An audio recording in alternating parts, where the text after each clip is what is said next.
She thought the divorce was the end of her suffering. But for Ilara, the constant mockery from her ex-husband was a fresh wound that tore open every single day. He laughed at her attempts to rebuild, calling her new dates pity projects and her new life pathetically small. He was so convinced of her failure, so wrapped up in his own arrogance, that he never stopped to wonder who was holding her hand in the quiet moments. He had no idea her new pity project was about to buy the very company he worked for. This is the story of how a woman's quiet strength became a silent roar that shattered one man's world and redefined her own. The Tuesday morning light in Austin, Texas was thin and apologetic, filtering through the blinds of Ilara Vance's small, rented bungalow. It was the kind of light that revealed dust motes dancing in the air and the faint coffee ring on the wooden coaster she'd forgotten to wipe clean. It was a light that exposed things, and Ilara had spent the last 2 years trying to live in the shadows. Her phone buzzed on the granite countertop, a harsh, intrusive sound that made her shoulders tense instinctively.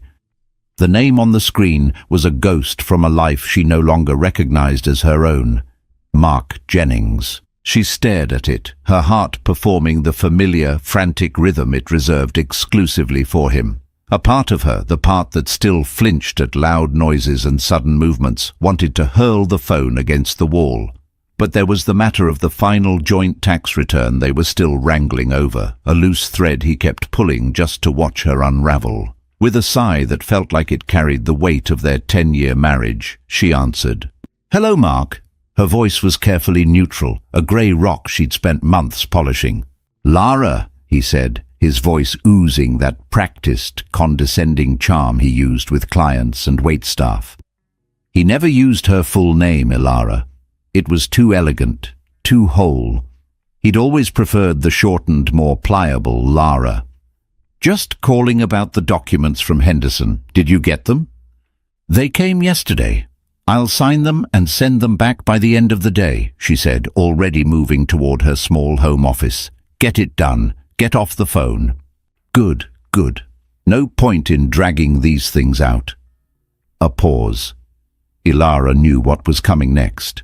It was the same cadence, the same conversational feint he always used before the jab. "So I saw you the other night, at that little Italian place, Divino's." Her stomach tightened. She'd been there on Friday, with Julian. It had been their third date, a quiet affair filled with soft laughter and the surprising comfort of easy silence. "Oh?" she said, her voice a little too high. "Yeah. Looked like you were having an interesting time." The condescension was gone, replaced by a thick, syrupy amusement. "Another one of your reclamation projects, Lara." He looked a little rumpled, like he'd spent the afternoon wrestling a bear. Ilara's eyes closed. Mark, a senior vice president at a mid-tier tech firm, was a man who lived and died by appearances. His suits were tailored, his shoes were Italian leather, and his disdain for anything less than polished was a weapon. Julian, with his soft, unassuming sweaters, thoughtful eyes, and a comfortable way of inhabiting his own skin, was the antithesis of Mark's brittle perfection. "His name is Julian," she said, her knuckles white as she gripped the edge of the counter, "and he's a lovely man." Mark's laughter crackled through the phone. It was the same laugh he'd used when she'd presented him with a business plan for her own landscaping company, the one he'd called a cute little hobby.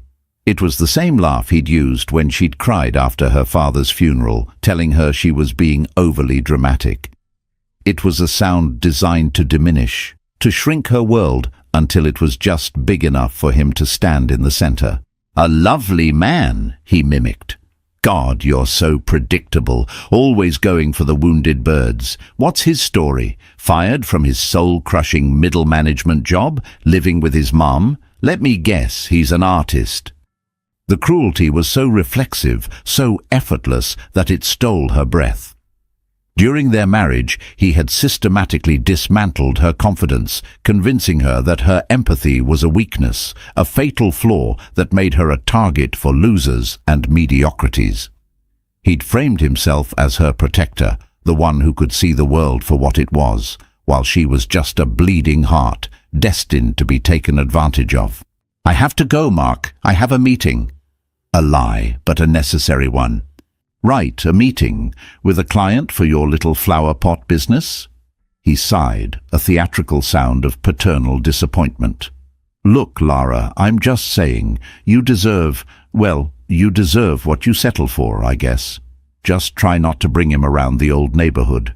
It's embarrassing." The line went dead. Lara stood in the silence of her kitchen, the echo of his laughter ringing in her ears. Embarrassing, wounded birds, reclamation projects. The words were stones he'd been throwing at her for years, and even now, with the legal ties severed, they still left bruises. She sank onto a stool, her carefully constructed mourning collapsing around her. This was his power. Not physical, never that. It was psychological, a slow, corrosive drip of acid on her soul. He had painted a picture of her as a weak, naive woman who couldn't survive without his brilliant, cynical guidance. The most insidious part of his abuse was that for a long time she had believed him. Her gaze drifted to the single, perfect gardenia floating in a bowl of water on her table. Julian had brought it for her. Not a bouquet, just one flower. "It reminded me of you," he'd said, his voice quiet and sincere. "Elegant and stronger than it looks." Julian Thorne. He'd told her he was in strategic investments, a vague term that she hadn't pressed him on. It didn't matter. What mattered was how he looked at her, as if he were seeing not the broken pieces Mark had left behind, but the person she was trying to become. He listened with an intensity that was almost unnerving, his gaze never wavering. He asked about her passion for landscape design, not her little business, and had spent an hour looking through her portfolio, commenting on her use of native Texas grasses and her eye for color theory. With him, she didn't feel like a project. She felt seen. But Mark's voice was a poison that seeped into everything. Was he right? Was she just repeating a pattern? Julian was quiet, introspective, and there was a sadness in his eyes she recognized because she saw it in her own reflection. Was she drawn to his melancholy, mistaking it for depth? The doubt, Mark's most enduring legacy, crept in, cold and familiar. She pushed it away, straightening her back. She would not let that man, with his hollow laugh and emptier heart, ruin this. She had a business to run, a small but growing enterprise that paid her bills and brought her a quiet, profound joy.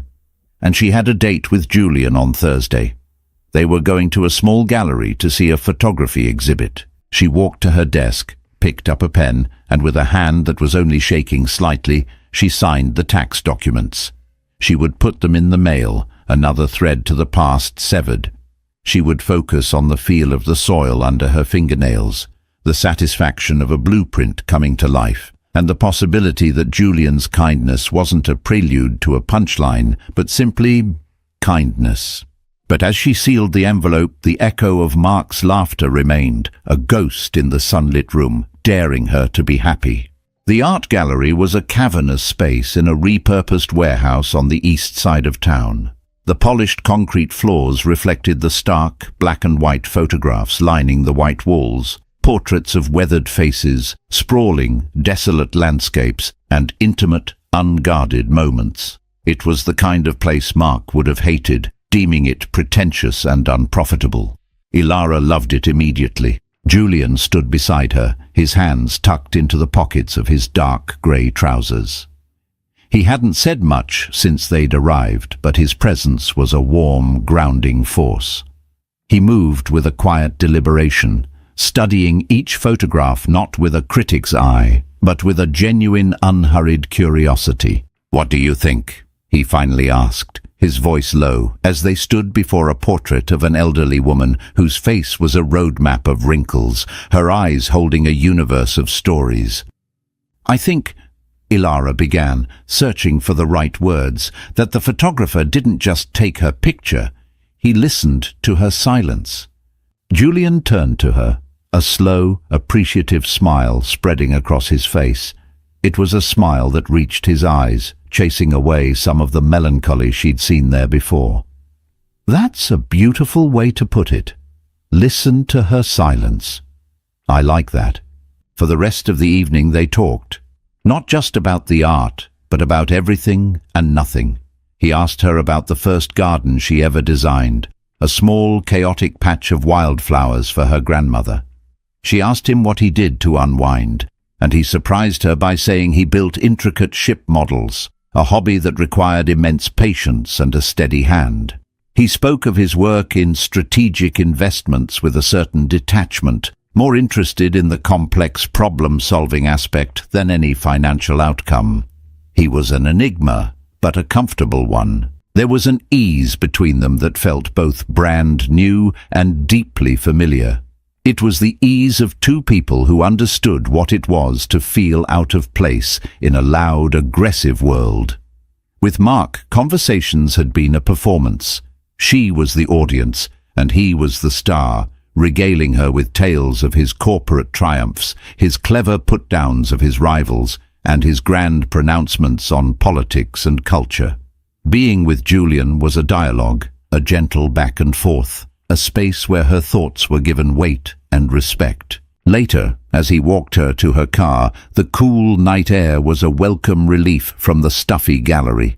"I had a really wonderful time tonight, Julian," she said, meaning it more than she'd meant anything in a long time. "Me too, Ilara." He used her full name, and the way it sounded in his calm, resonant voice made her feel whole. "I was wondering, I know this is forward, but there's a charity gala my company sponsors next weekend. It's for the Hill Country Conservancy. I know you have a passion for native landscapes. I thought you might enjoy it." He looked genuinely hesitant, almost shy. "It's a bit stuffy, a lot of suits. I'd understand if you'd rather not." The mention of suits sent a small, irrational shiver of dread down her spine. It was Mark's world. A world of forced smiles, sharp elbows, and social calculus. A world where she had always felt like an accessory, her dress and her demeanor subject to his approval. But then she looked at Julian. He wasn't asking her to be an accessory. He was inviting her to share in something he thought she would appreciate. The Hill Country Conservancy did incredible work, and the thought of supporting them, even just by attending an event, was appealing. It was a chance to step, just for a night, into a world she'd fled, but on her own terms. With him. "I'd love to," she heard herself say, the words feeling brave and reckless. His relief was palpable. "Great, it's Saturday. I'll send you the details." He didn't lean in for a kiss. Instead, he just touched her arm lightly, his fingers warm on her skin for a brief moment. "Drive safe, Ilara." As she drove home, a giddy, unfamiliar feeling bubbled in her chest. It was hope, she realized, but a fragile, tentative version of it. For the rest of the week, she threw herself into her work, finalizing a design for a drought-resistant garden for a new office complex, and spending hours at a nursery, her hands happily covered in dirt. She felt more herself than she had in years. The peace was shattered on Friday afternoon. She was loading bags of mulch into the back of her truck when her phone buzzed. It was Mark. Again. She ignored it. He called again. She ignored it again. Then came the text message. "Mark, need to talk. It's about the house." Her blood ran cold. The house. The beautiful four-bedroom craftsman they had bought together, the one she had poured her heart into renovating. The one she had to leave behind because every room screamed with memories of his criticism and her silent tears. They had agreed to sell it, but Mark had been dragging his feet, living there alone, a king in a castle of shared ghosts. She typed back, her fingers stiff. "Ilara, what about it?" "Mark, just call me. It's easier." With a sense of impending doom, she dialed his number. "I got an offer," he said without preamble. "A fantastic one, way over asking."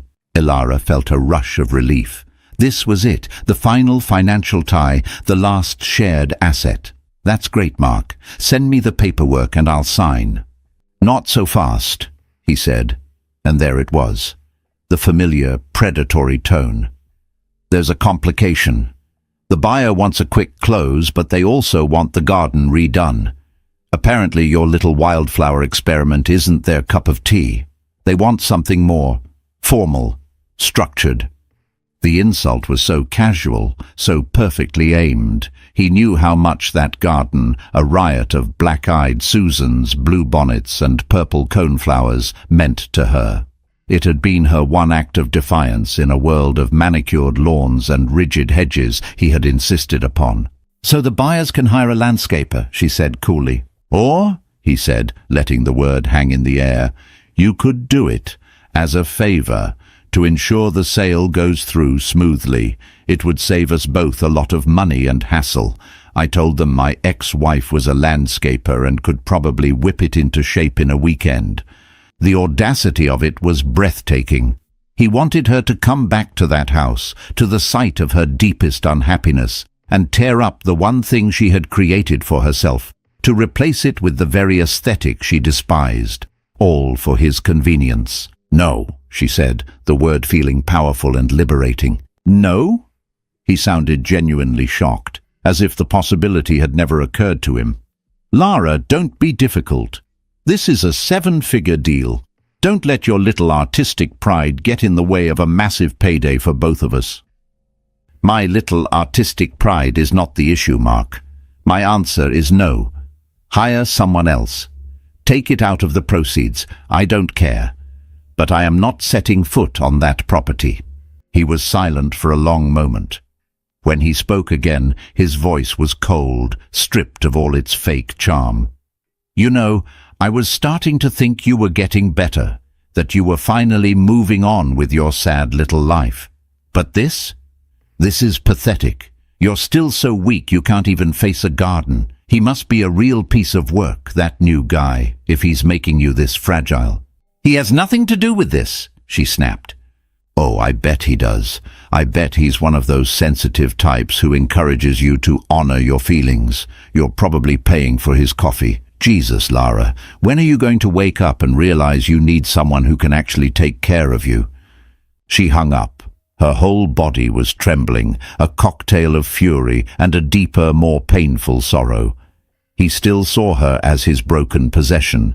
He couldn't conceive of her making a decision based on her own self-worth, her own well-being. It had to be the influence of another, weaker man. The joy she'd felt about the gala, about her date with Julian, evaporated, replaced by a grey fog of doubt.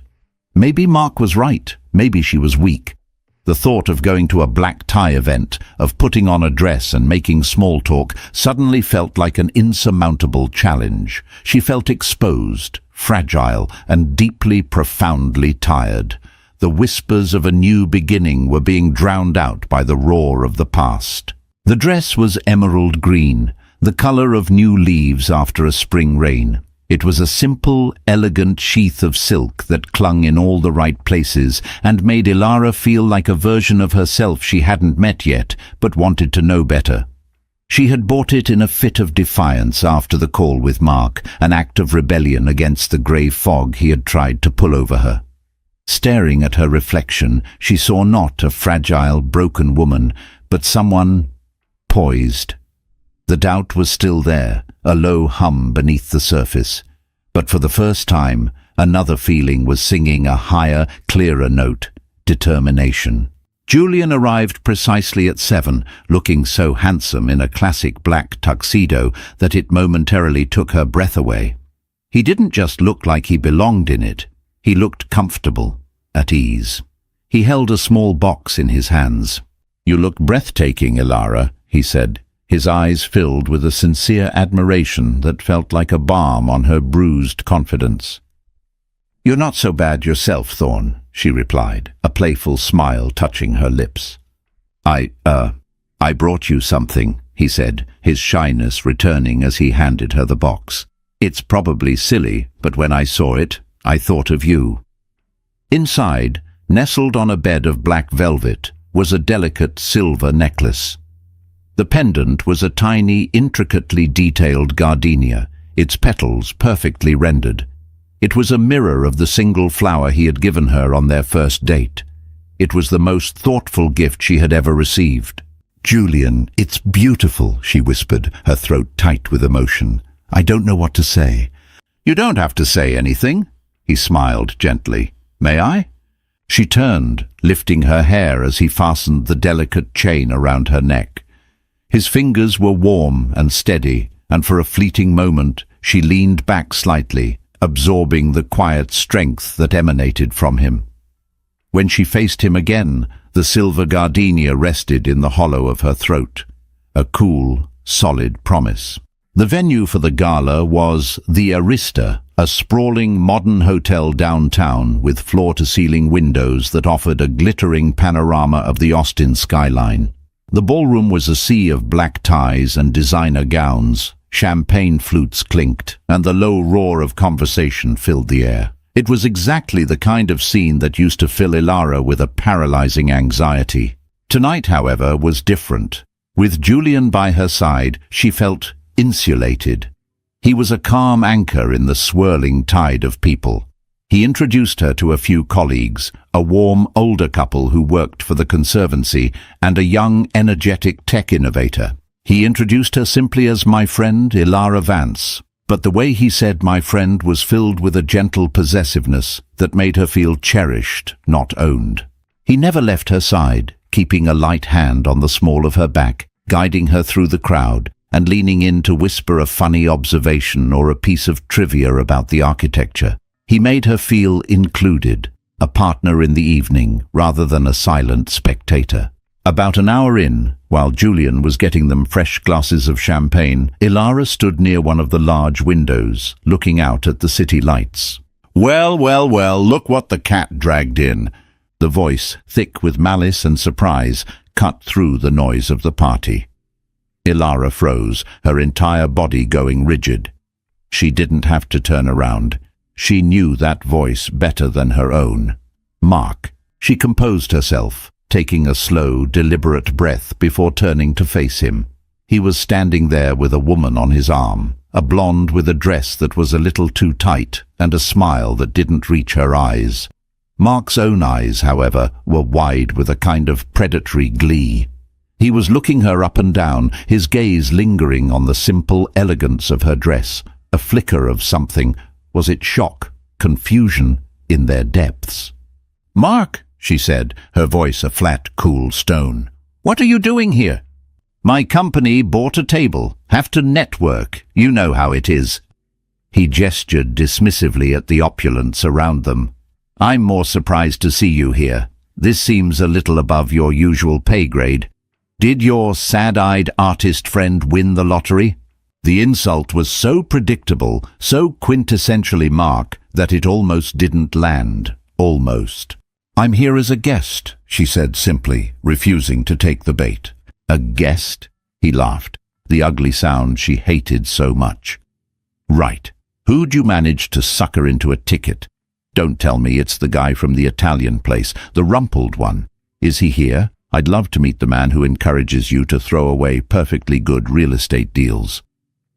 His date was looking back and forth between them, her plastered smile starting to falter. Ilara could feel the eyes of people nearby starting to turn in their direction. He was making a scene, and he was enjoying it. He was asserting his dominance, reminding her of her place in his world, even if they no longer shared one. The old Ilara would have shrunk, she would have stammered an excuse, flushed with shame, and fled. But as she looked at Mark, at his perfectly tailored suit and his perfectly coiffed hair, she didn't see a powerful man. She saw a bully, a small, insecure man who had to tear others down to feel tall. And she saw the silver gardenia resting against her skin, stronger than it looks. "My date is getting us drinks," she said, her voice steady and clear, carrying easily over the din. "And for the record, Mark, my decisions are my own. They have nothing to do with him, and they certainly have nothing to do with you."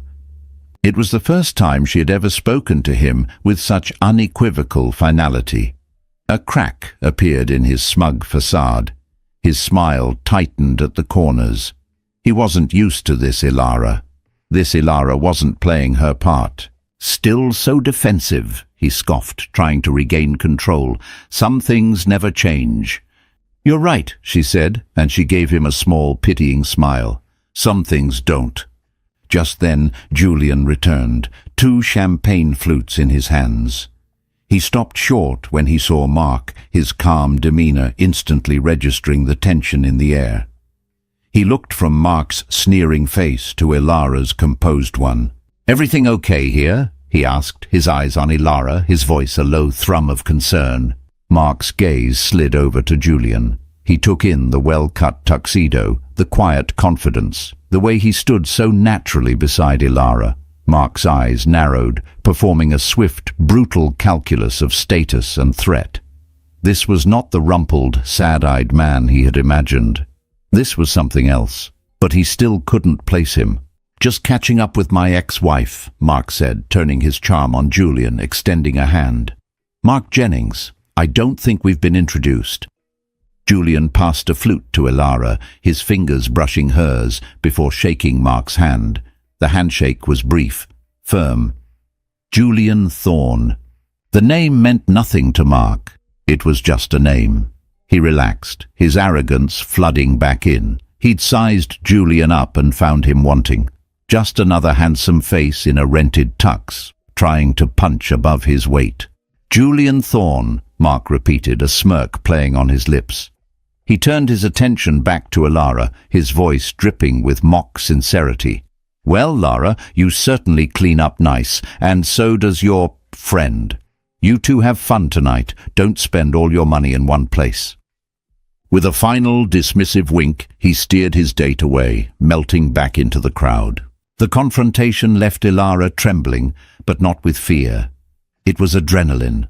For the first time, she hadn't just survived an encounter with Mark. She had won. She hadn't screamed or cried. She had simply stood her ground, calm and resolute. She had refused to be diminished.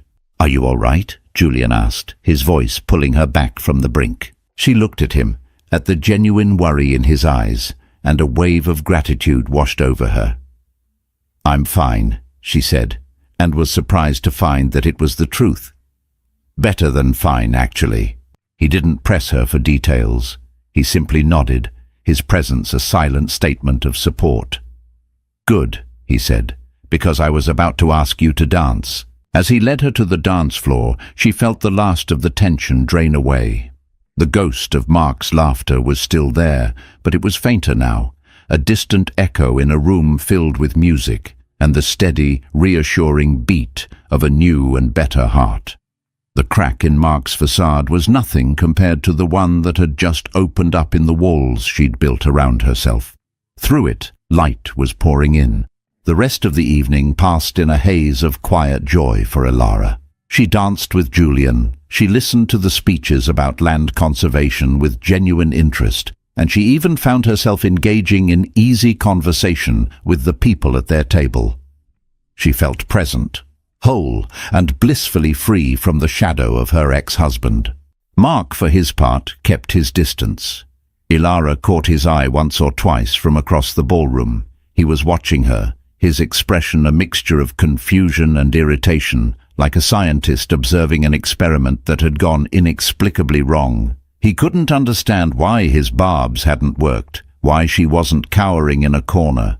The sight of her laughing with Julian, looking radiant and confident, was a deep, personal affront to the narrative he had constructed about her.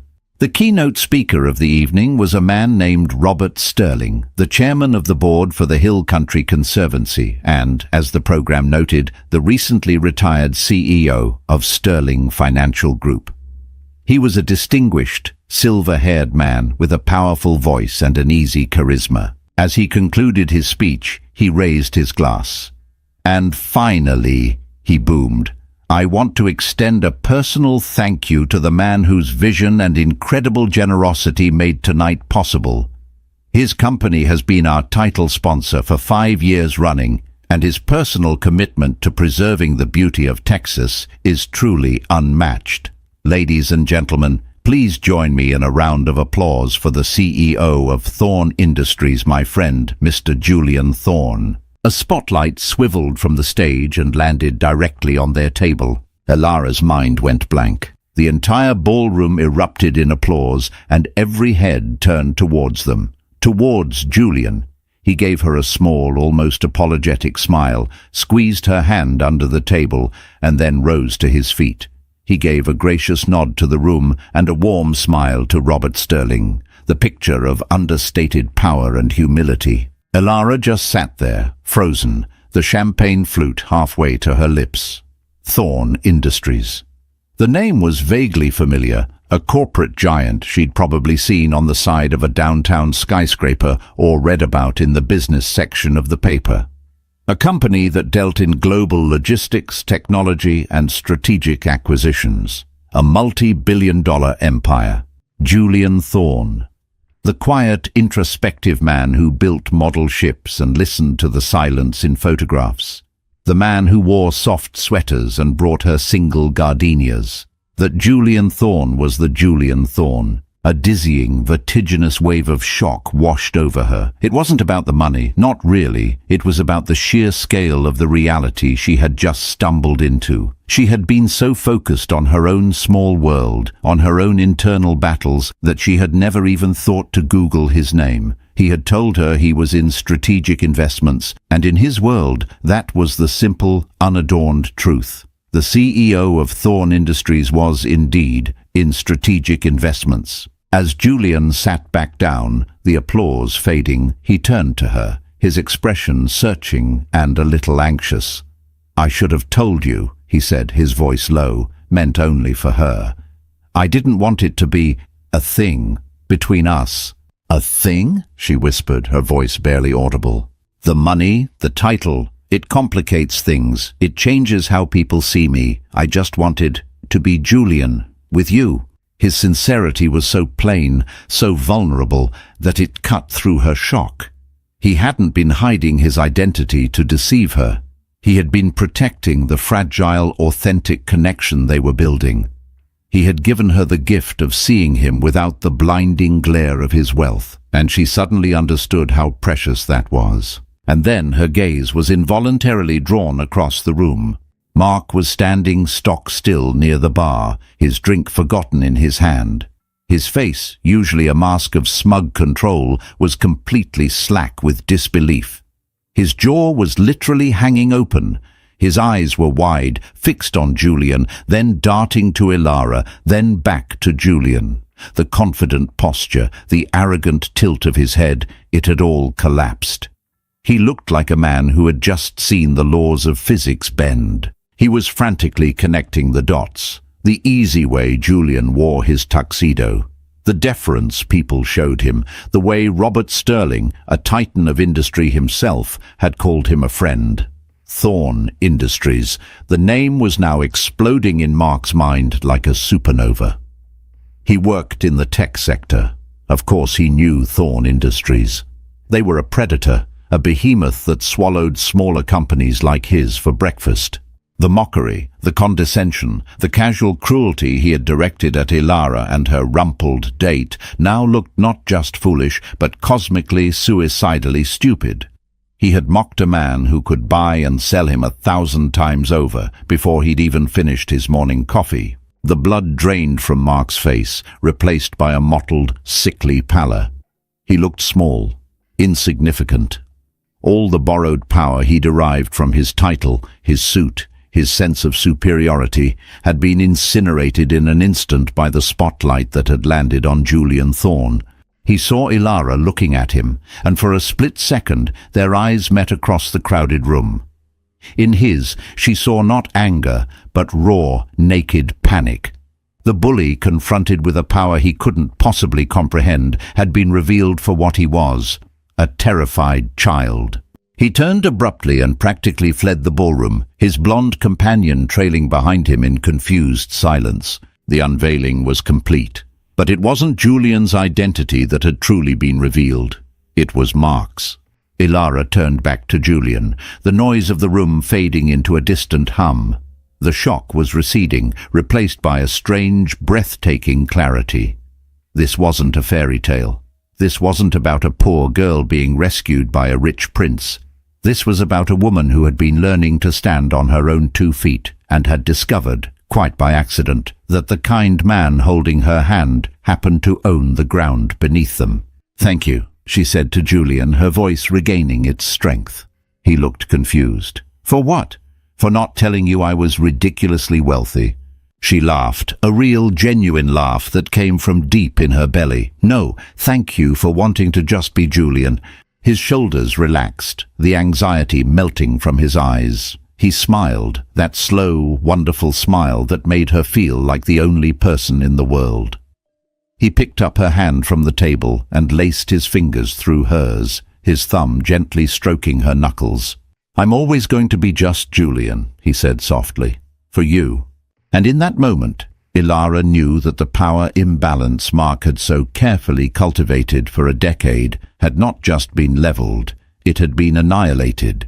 And she had been the one to light the fuse, not by landing a billionaire, but by simply refusing to be small. The silence in Ilara's bungalow was different now. For 2 years, it had been a space she'd had to consciously fill to keep the ghosts at bay, with music, with podcasts, with the hum of the television. Now, the quiet felt peaceful, earned. It was a silence that belonged to her. It had been 3 days since the gala. 3 days since Mark had vanished from the ballroom like a startled phantom. He hadn't called. He hadn't texted. This absence of harassment was more telling than any angry tirade could have been. It was the silence of a man completely and utterly checkmated, his king toppled, his board swept clean. Ilara had spent the weekend with Julian.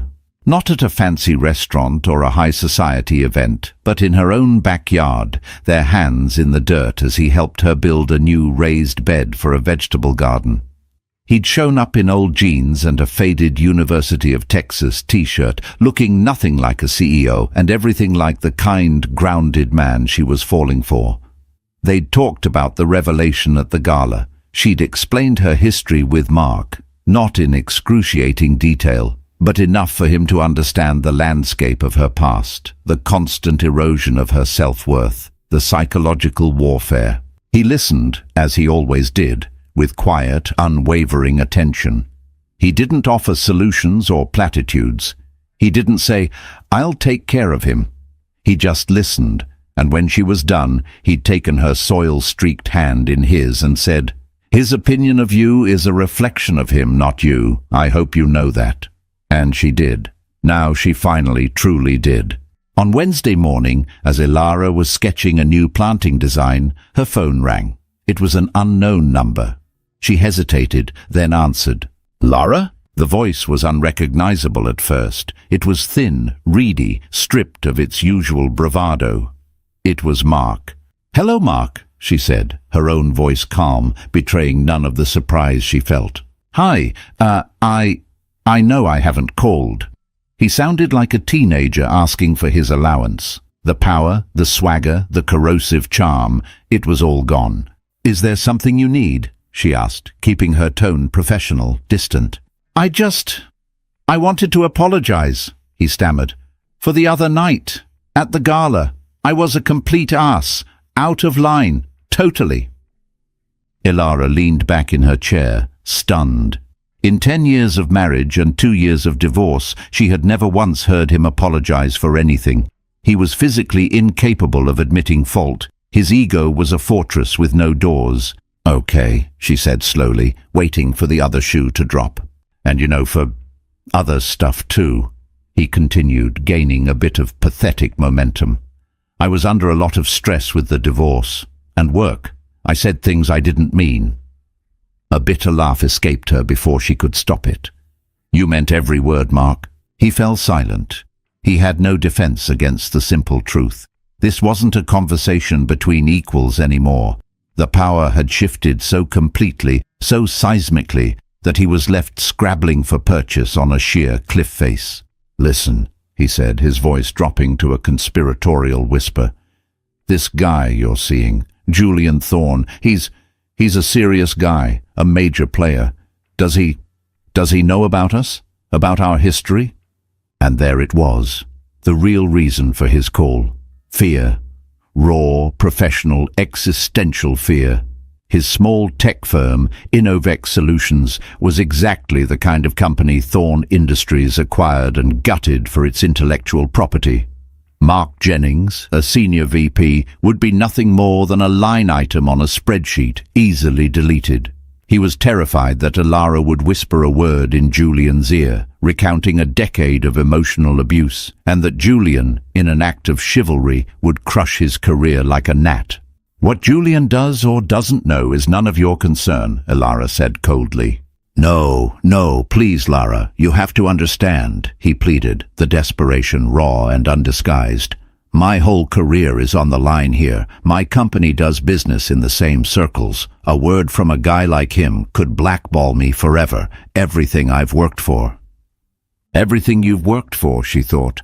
"What about what you tried to destroy?" An ugly, tempting thought surfaced. The ultimate revenge.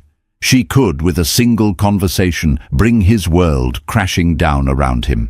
She could make him pay for every sneer, every condescending laugh, every sleepless night she'd spent believing she was worthless. The power was hers. It was a heady, dizzying feeling.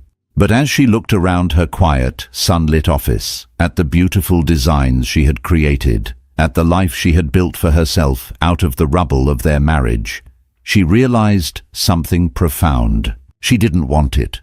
Revenge was Mark's game. It was a game of destruction, of tearing things down. She was a builder. She created things, gardens, beautiful spaces, a new life. To use her newfound position to destroy him would be to drag his darkness into her light. It would be a victory, but it would be a hollow one, leaving her tainted by the very poison she had worked so hard to purge from her system. "You don't have to worry, Mark," she said. And the words were not for him, but for herself. They were a declaration of her own character, her own values. "I'm not going to say anything to Julian about you or your career. My life with him has nothing to do with my life with you."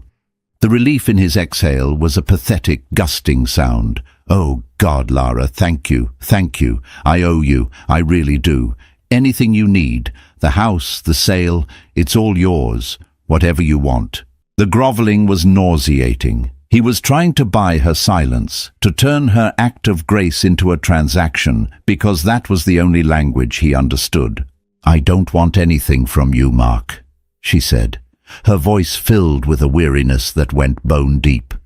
"Not anymore. I just want you to leave me alone. For good, don't call me, don't text me. Our lawyers can handle the final paperwork on the house. We have nothing left to say to each other."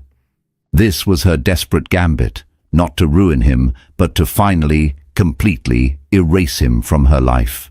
"Of course," he said quickly, "whatever you want. Done. Goodbye, Mark." She ended the call and blocked his number. She sat there for a long time, the silence of the room pressing in on her. She had been given the ultimate power over the man who had tormented her, and she had chosen not to use it.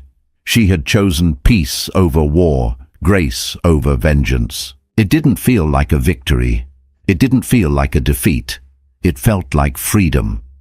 The final heavy chain linking her to her past had rusted through and fallen away, not with a triumphant crash, but with a quiet, decisive click. She was untethered. She was her own, and that was a power no amount of money or influence could ever buy. A week later, Elara received an email from her lawyer. Mark had agreed to all her terms regarding the sale of the house.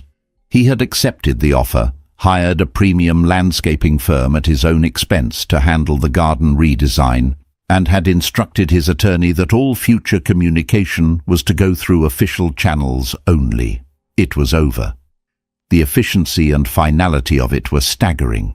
But Elara knew there was one last thing she had to do, not for him, and not even for her future with Julian. It was for the woman she had been, the one who had cried herself to sleep in that house so many times. She needed to close the door herself, not just have the lawyers lock it behind her. She sent him one last text from her work phone, a number he wouldn't have blocked. "Elara, I need to pick up the last of my things from the house, the garden statues, Sunday at 2 p.m. Please be there." He replied almost instantly, "Mark, of course, I'll be there." When Sunday arrived, the sky was a brilliant, cloudless blue. Ilara drove her truck into her old neighborhood, a place of manicured lawns and identical oversized houses.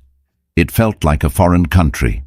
As she pulled into the driveway of what was once her home, she saw Mark standing on the porch. He looked diminished. He wasn't wearing one of his power suits, but a pair of slacks and a polo shirt that seemed to hang off his frame.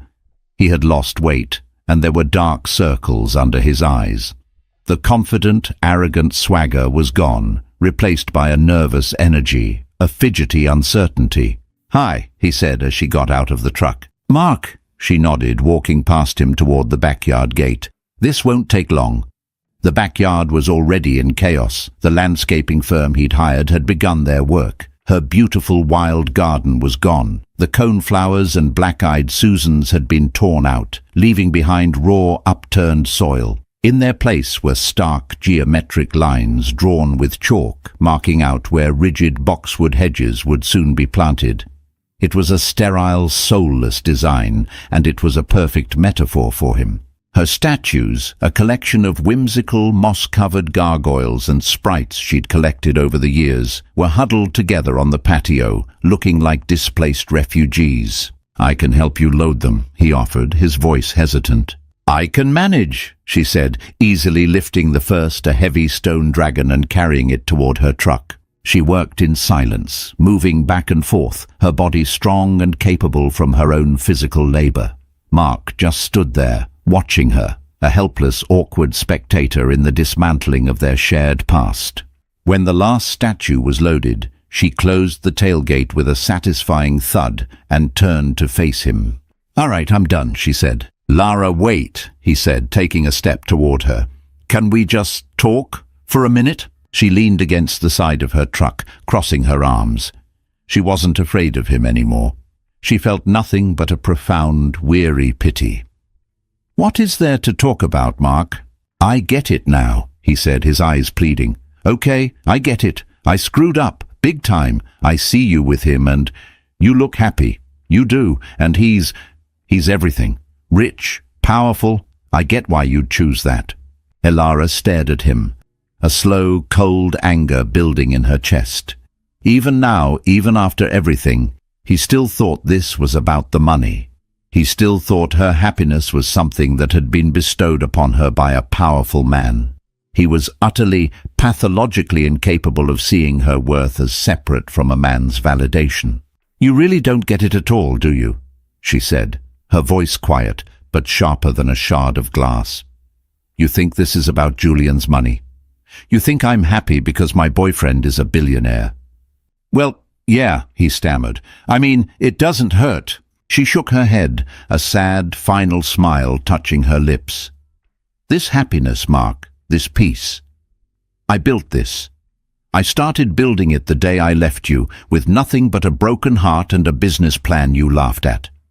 I built it with every garden I designed, every client I earned, every morning I got up and chose to believe in myself when you had taught me to believe in nothing." She took a step closer, and for the first time he was the one who flinched.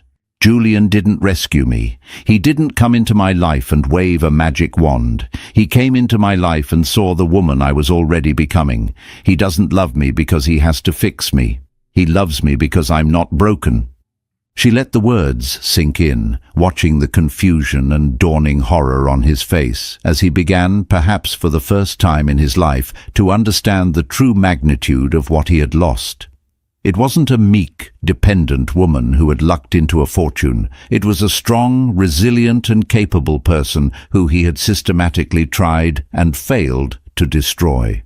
The real joke, Mark, the truly hilarious part of all of this, isn't that my boyfriend is a CEO, she continued, her voice unwavering. It's that you had a front-row seat to my life for 10 years, and you never saw me at all. You just saw a reflection of your own insecurities, and now you have to live with that. You have to live in a world where you are no longer the most important man in the room. I can't imagine how terrifying that must be for you." He had no answer. His face was a canvas of shame, regret, and a dawning, terrible loneliness. The echo of his own laughter was finally, truly haunting him.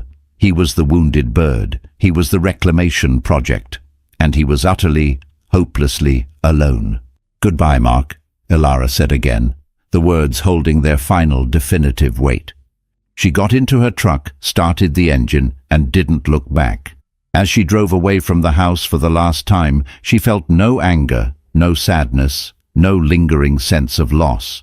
She felt only the lightness of leaving a great weight behind. The road ahead was open, bathed in the brilliant cloudless blue of the afternoon sun, and for the first time she was driving toward a future that was entirely, beautifully her own. The statues found a new home scattered throughout Ilara's own garden, their mossy stone faces peeking out from behind ferns and Texas sage. They looked happier here, more at home than they ever had in the sterile perfection of Mark's backyard. The little bungalow, once a temporary refuge, now felt like a permanent sanctuary. That evening, Julian came over. He didn't call first. He just appeared at her door with 2 containers of her favorite Thai food and a bottle of wine. This had become their new normal, an easy, comfortable rhythm that didn't require planning or pretense. He found her on the back porch, sketching in a notebook, the setting sun casting long golden shadows across the lawn. He set the food down and wrapped his arms around her from behind, resting his chin on her shoulder and looking down at the intricate drawing of a perennial border. "It's beautiful," he murmured, his voice a warm rumble against her ear. "It's for the new community center downtown," she said, leaning back into his embrace. "They want something that attracts pollinators." They ate on the porch as twilight bled across the sky, turning the blue to purple and then to a deep, starry indigo. Ilara told him about her final meeting with Mark. She recounted the entire conversation, including Mark's pathetic assumption that her happiness was a byproduct of Julian's wealth. Julian listened patiently, his expression unreadable in the dim light. When she finished, he was silent for a long time, swirling the wine in his glass. "Are you angry?" Ilara asked softly. "Angry?" He looked up, seeming surprised by the question. "No, I'm not angry at him. I pity him.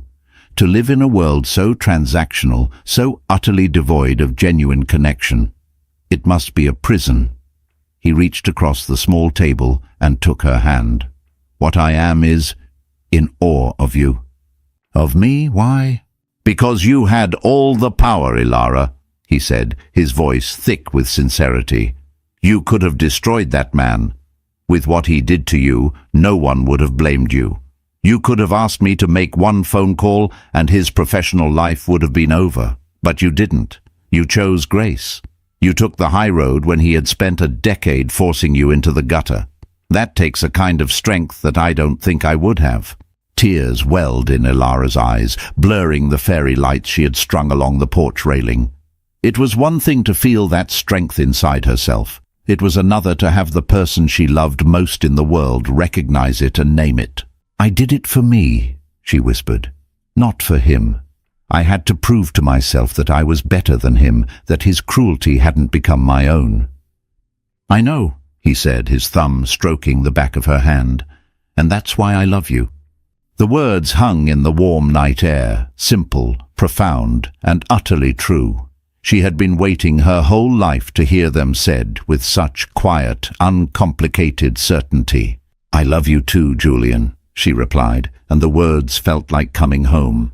They sat in a comfortable silence after that, a different kind of silence from the one she had known before. It wasn't an absence of noise, it was a presence of peace.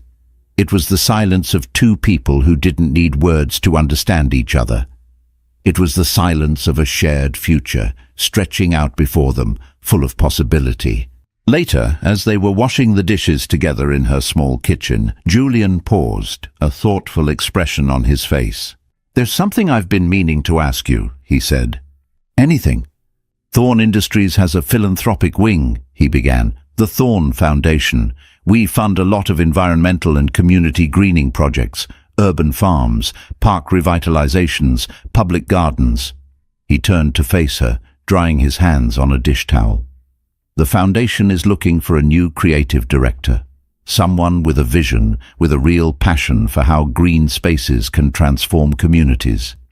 Someone with a brilliant eye for design and a deep understanding of sustainable horticulture. He let the implication hang in the air. Ilara's heart began to beat faster. It wasn't just a job offer, it was a kingdom, a chance to do what she loved on a scale she had never dreamed possible, with resources that could bring her most ambitious designs to life. The old Ilara, the one conditioned by Mark, would have been filled with doubt. "I'm not qualified, it's just a pity offer. I only have a small business." But that Ilara was gone. The woman standing in her place looked at the man she loved and saw not a billionaire offering a handout, but a partner offering an opportunity, one he genuinely believed she had earned. Still, a crucial question remained. "Would I be working for you?" she asked, her voice steady. He shook his head immediately. "No. The foundation has its own board, its own president. You would answer to them. I'm on the board, of course, but I don't get involved in the day-to-day. This would be your ship to steer, your vision." That was the answer she needed to hear. It was a chance to build something even bigger, something that was hers and hers alone. I need to think about it," she said, her mind reeling with the possibilities. "Of course," he said, his smile gentle and understanding. "Take all the time you need. The offer will be there." That night, as she lay in bed, the silence of the house was filled not with echoes of the past, but with the whispers of an extraordinary future. It was a future she had not been given, but had cultivated herself, seed by painstaking seed, until it was ready to bloom. 6 months later, Ilara stood on a patch of barren, dusty land in a neglected corner of East Austin. To her left was a crumbling brick wall covered in graffiti. To her right was the drone of a nearby highway. In front of her was a group of eager neighborhood volunteers, a team of professional landscapers, and a small mountain of compost and mulch. She held up a large blueprint, its pages flapping in the warm autumn breeze. "Okay, everyone," she said, her voice clear and confident, carrying easily over the morning air. "The first phase is soil remediation. We need to clear the debris and start amending the soil with the compost. The Thorn Foundation is committed to using only organic, sustainable methods." She was in her element. As the new creative director of the Thorn Foundation's Green Spaces initiative, she was no longer just designing gardens. She was building ecosystems. She was transforming forgotten urban lots into vibrant community hubs, with vegetable plots for local families, pollinator gardens for bees and butterflies, and shady groves of native trees where children could play. Her own small business was now thriving under the management of a talented young horticulturist she had hired, taking on select residential projects while Ilara focused on the bigger picture. She hadn't been swallowed by Julian's world. She had expanded her own to run parallel to it, each of them with their own passions, their own work, coming together at the end of the day to share in their separate triumphs. Julian was there that morning, dressed in the same faded UT t-shirt and worn jeans he'd worn to work in her own garden. He wasn't there as the CEO of Thorn Industries. He was just another volunteer, his hands already dirty as he helped a group of teenagers haul bags of mulch. He caught her eye across the lot and gave her a wink, his face beaming with a pride that was pure and unconditional. Their love had settled into a beautiful, steady rhythm. It was a love built not on grand gestures or dramatic rescues, but on shared values, mutual respect, and the quiet joy of watching each other shine. Later that afternoon, after the workday was done, Ilara sat on the tailgate of her truck, sipping a bottle of water and watching the sun begin to set, painting the sky in fiery strokes of orange and pink. The empty lot already looked different, imbued with the energy of hope and hard work. Her phone buzzed. It was an email notification from her lawyer, a simple subject line, "Jennings Property, Sale Finalized." She opened it. The house was officially sold. The funds had been transferred.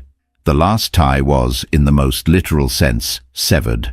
She felt a brief, distant pang of nostalgia, not for the marriage, but for the young woman who had once believed in it so fiercely.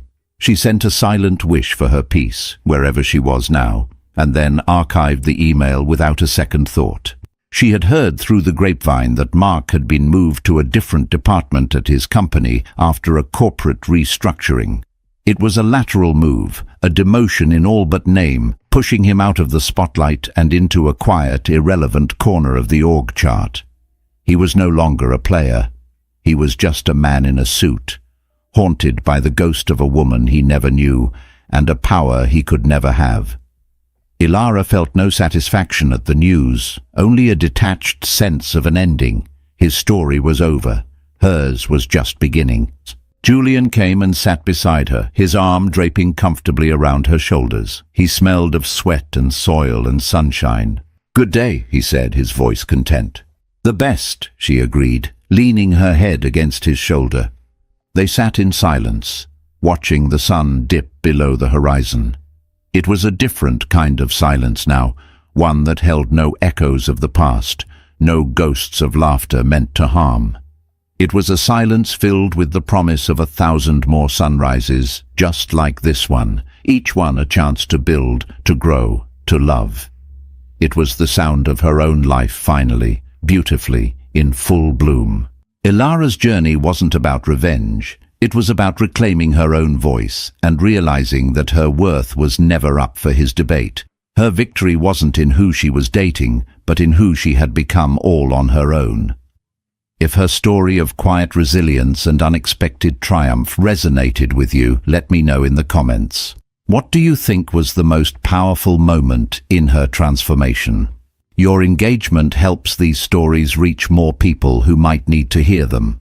Don't forget to like this video, share it with someone who loves a story of empowerment, and subscribe for more dramatic tales of life, love, and redemption.